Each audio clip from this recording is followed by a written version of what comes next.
Hi, everybody. Welcome to this short session for 30 minutes. Tim Baker's my name, and I really want to talk about feedback today. And as I'm sure you're aware, people are often criticizing managers because they don't believe that they're receiving enough feedback.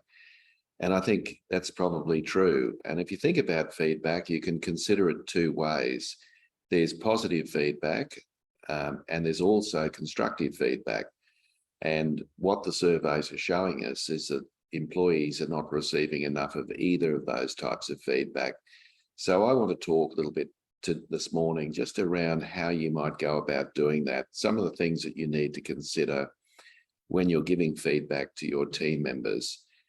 Because if you do these things right, it's far more likely to be effective. And let's face it, as a manager, that's what you want. You actually want your feedback to be effective. So let's launch into the presentation. And of course, I'll be sending you a copy of the slides and the recording at the end of this presentation. Okay, so this is a little bit, you can see a little bit about me. Those of you that don't know, you can see that I write books. I've got 14 books out, including my latest, which is Mastering Feedback, which I'm going to obviously talk about today. You can see that I give keynote addresses and run workshops and executive coach. And I also play rugby in the Golden Oldies competition in Brisbane, which we play every second week because it takes 2 weeks to recover at my age. But anyway, that's a bit tragic, but let's move on.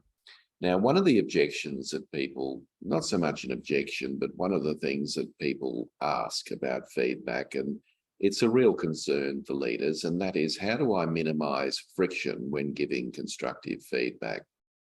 Now, of course, when you're giving constructive feedback, it is likely that the other person could possibly get defensive.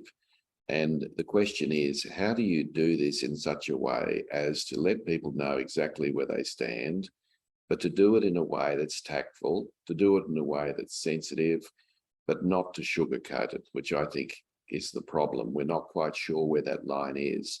So I'm going to address that question today and look at it in a little bit more detail. So there's 3 things that I want to cover in our session today. The first thing that I want to cover is just talk about the relationship between feedback and engagement.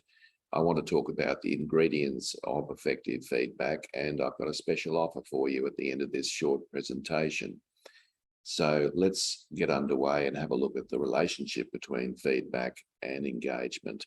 Now, what you're looking at in front of you at the moment is a graph that demonstrates 3 different levels.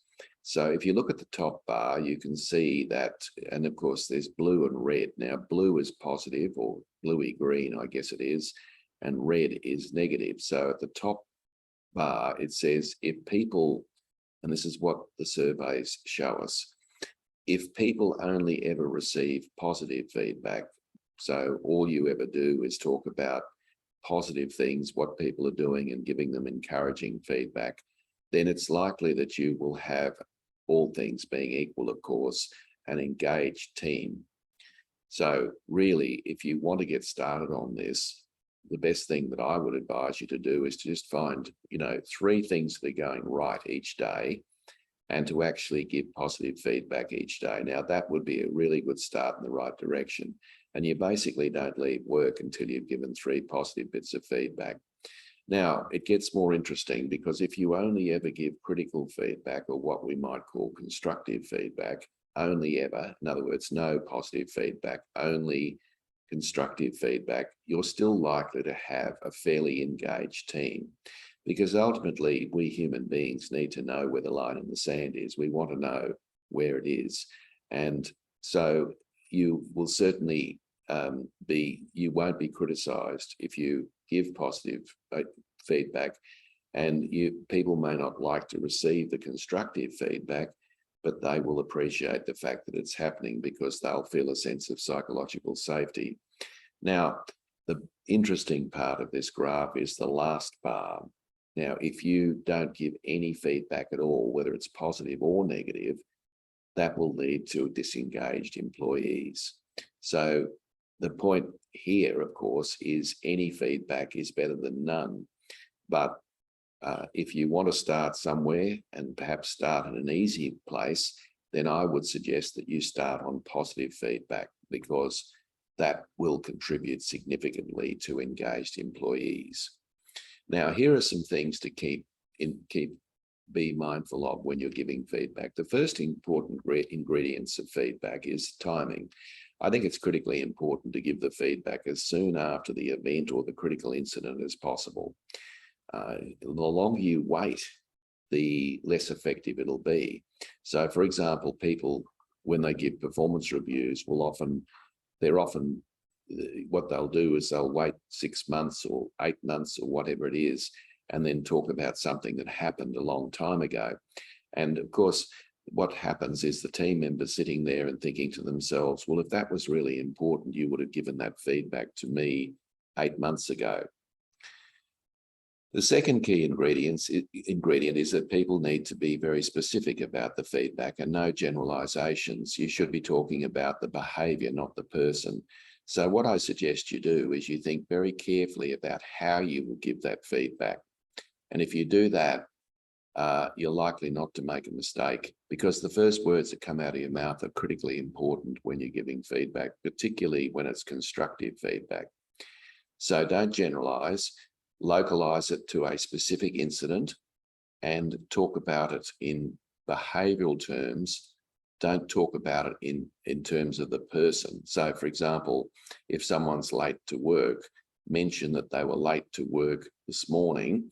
Don't say you're always late to work, even though it might seem that way. That's not going to land well on the particular person you're giving feedback to. Now, the third important ingredient is to be very specific about the feedback. And what I mean by being very specific is that, let's have a look at a couple of examples. Imagine if you gave this feedback to one of your team members, which is positive feedback, and you said, overall, good job on the presentation this morning at this morning's meeting, but it could have been better. Now, what do you think people might think about that if you said that? I suspect that what they would think about is, what did I do wrong? In other words, they're wondering how it could be better. And because that feedback's not specific enough, the person will actually walk away not ignoring the comment about good job done, and they'll be wondering what they did better. They might ask, but they may not. Here's a better way of expressing that. Great job at the presentation. I really like the way you use statistics to back up your key points. One small comment, maybe for next time, you could invite more comments from the group to get them more involved. Now, that's far better, isn't it? Because the person knows how they can improve, and they also know what you liked about the presentation. They may even agree with you and might say something along the lines of, yes, I was a little bit nervous and I didn't get the team involved in the presentation. I planned to do it, but I got nervous. So, that sort of feedback is going to be more specific and hit the mark. Another ingredient is it needs to be frequent. In other words, feedback once a year is not enough. In fact, I think it's moment by moment, situation by situation, critical incident by critical incident. So really, every day you should be looking for opportunities to give people feedback. And so you get into that rhythm of regular feedback. And of course, not only are you feeling more comfortable if you're giving more feedback, the person that's receiving the feedback feels more comfortable as well, because they're getting used to the idea that you give regular feedback, both positive and constructive. So try to set a goal each day to look for opportunities to give regular feedback. Now, the other thing about feedback that's very important is you should ask questions. It's not all about you making statements. And what I mean by that is ask people, particularly if it's constructive feedback, ask them how they, so for example, if they've done something, they've completed a task or something, ask them how they think it went. So get them giving you feedback before you start giving the feedback yourself. And I think this is very important. And leaders are often trained because they're good at the technical, they're often really trained to be able to answer questions, and asking questions is not easy for a leader. So I would also say to you that leaders are in the business of asking questions, not answering questions. So be prepared to do that and get them involved in the feedback. In other words, it should be a conversation, not just a blanket statement by you, a proclamation. The other thing I'd suggest to you, that particularly with negative feedback or constructive feedback, do it in private. And this is important. You don't want to embarrass somebody in front of everybody else, because if you do that, then of course, one, the feedback won't be effective. And secondly, the other person will be embarrassed and lose face. And thirdly, the people who are observing that feedback will probably think that it's inappropriate for you to do that. Now, there's a school of thought that suggests that we should praise in public and criticize in private. My suggestion is that you think very carefully about that. Some people don't like being made the center of attention. So I actually think, to play it safe, I think all feedback should be done in private, because some people, as I said, just do not like being made a center of attention. Now, obviously, if it's team feedback about a total team, then of course you'd give that in public. But I think if it's one-on-one, privacy is really important. The other thing that I'd suggest you do is you look for critical incidents. So what you're trying to do is to find examples where you can give your feedback. So if you just said to someone, look, your report writing needs to improve. Now, first of all, that's not very specific, because it doesn't tell the person how they need to improve, but also which report are we actually talking about. So if you can anchor it back to a particular task or incident, it will go much better. The other thing that's important here is to focus on the future. Now, what I mean by that is that the past's gone. So all you can do is learn from the past, but the reality is you should be focusing on what the person can do in the future and how they can improve. So there's two things that you're trying to do with feedback. One, if it's positive feedback, is to reinforce their behavior and to encourage them to continue that behavior in the future. Or the other possibility is that you are asking them to modify their behavior in the future if it's constructive feedback, but it's all about the future. So keep bringing the feedback back to what people need to do in the future. Now, a couple of things to be aware of in feedback that are important. Avoid confrontation and argument. Now, if the other person is being a bit testing and a bit defensive, the worst thing you can do is get involved in an argument with them. So there's two strategies you can use there. You can agree to disagree if it's a minor difference, or you can say to the other person, I refuse to argue with you about this. So just don't go there, because you're not going to win that one. You might think you are, but it's completely ineffective, because obviously the feedback won't be taken on board. So don't argue with people. Secondly, focus on their performance. It's not about them as individuals. It's about what they're doing, their behavior. So focus on that, because I think that's critically important. Thirdly, as I said earlier, focus on the future. It's all about either modifying their behavior for the future or continuing it. And I think in both cases, it's all about what's going to happen next, not what's happened in the past. So sometimes you can wallow around in the past, and that's not necessarily a positive thing.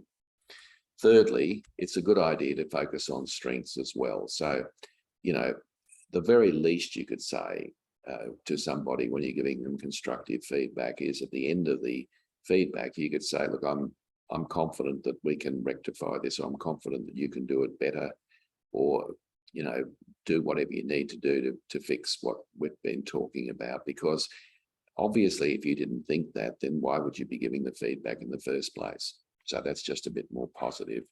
And thirdly, sometimes in complex issues in the workplace, it's important to seek out the causes. So as I said earlier, be prepared to ask questions. Try to get to the bottom of it so that you understand exactly what is going on. So folks, we're going to have a shorter session today. Those are the key ingredients. And what I'd like to do here is just give a plug to next week. Every Friday at 10 a.m. I have a short, sharp session. I keep them short because I recognize that everybody's very busy. And next week, I'm going to look at giving feedback remotely, which is obviously a challenge because you're not there, you're not there looking over someone's shoulder. So how do you do that? What are some of the ingredients around giving feedback remotely? We're going to talk about that next Friday. It's the same time. I put a link in the slides. I'll be sending you a copy of the slides and the recording. So you'll be able to just click on that link and do exactly what you did today, which is to register for that short session. So I hope to see you next Friday for that session. And of course, the material that I'm sharing with you today comes out of my latest book, Mastering Feedback, a practical guide for better leadership conversations. It's a very practical book that goes into great detail about some of the things that I've talked about today. Now, the final thing, as I said before, there was a special offer, and that is this. If you would like a copy of my book, if you go onto Amazon, you'll find that you can purchase it at $25 with postage. I'm going to give you a special offer today because you've taken time out to be here today. So I'm prepared to give you the book for $12.50, so half price plus postage.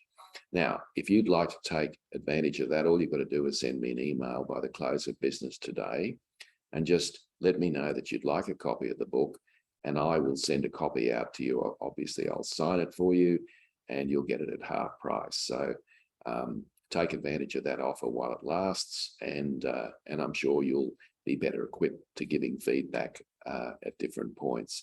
So, folks, that's it from me. I'll just stop sharing for a moment. Thank you very much for you being here today. I hope you have a wonderful weekend. I hope I've given you some of the tips that are necessary for giving, feedback. And my one takeaway at this stage is get started. Start with positive feedback, and I think you'll get some great results from that. So thank you, everyone. All the very best. And I look forward, hopefully, to seeing you next Friday in our session on remote feedback. Thanks, everyone. All the best. Have a wonderful weekend. Thank you and goodbye.